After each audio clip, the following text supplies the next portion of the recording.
You are inside your room right now, and it feels normal and safe and private and completely ordinary.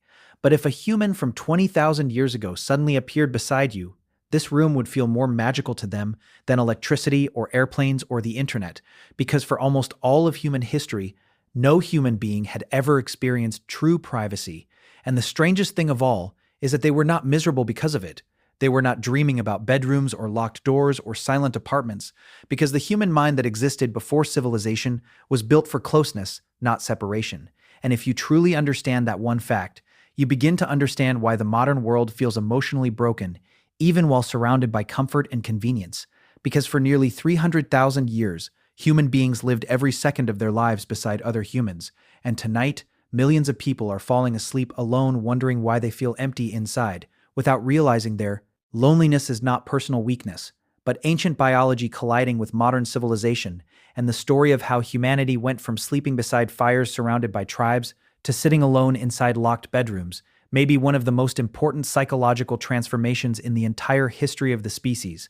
Because privacy did not simply change human behavior, it changed the structure of the human soul itself. And the deeper you go into this story, the stranger it becomes, because ancient humans did not build privacy with walls or wood or stone. They built it entirely out of trust, silence, and mutual understanding, and somehow those invisible systems created emotional bonds stronger than most modern relationships. Even though modern people have more personal space than any humans who have ever lived, and yet feel more emotionally disconnected than ever before. And make sure to like this video and subscribe videos. And to understand how that happened, you have to erase almost everything you assume is normal about life, because nothing about modern existence would have made sense to your ancestors. Not the silence, not the isolation, not the idea that a single person could spend an entire day inside a room without speaking to another human being face to face, because ancient life was built around one terrifying reality. Survival alone was impossible, and every human behavior evolved around that fact, from the way people slept, to the way they loved, to the way they handled conflict, and even the way they used the bathroom. Because there were no private moments in the modern sense, there was only the tribe, and the tribe was everywhere, all the time.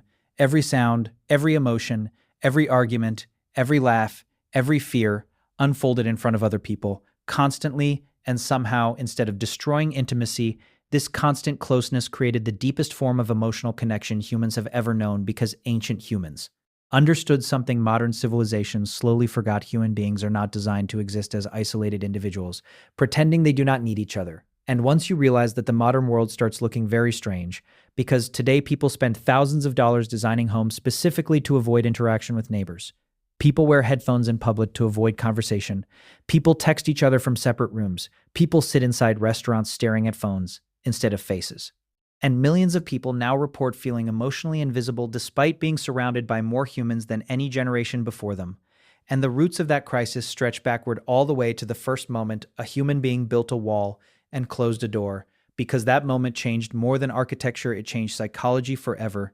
And before that moment, before houses, before cities, before agriculture, human beings lived in a completely different emotional universe, where every person in the group existed inside the same living, breathing social network from birth until death.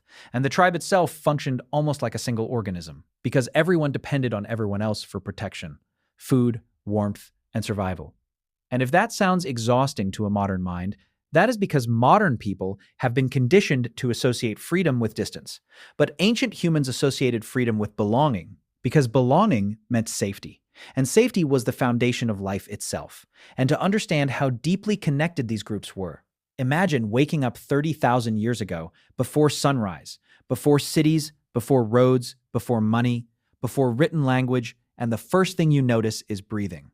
Because there are bodies everywhere around you. Children sleeping against parents, elders lying close to the fire, hunters curled beneath animal skins, and every single person in the group is within a few feet of everyone else, because cold air moves through the night and predators move through the darkness, beyond the firelight. And if the group separates, somebody dies.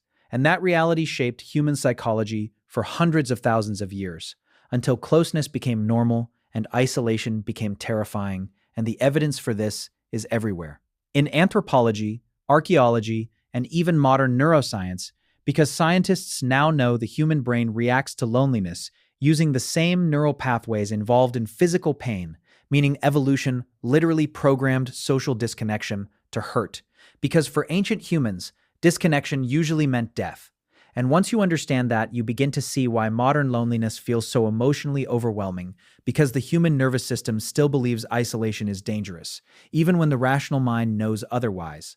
And this ancient wiring explains behaviors people rarely think about.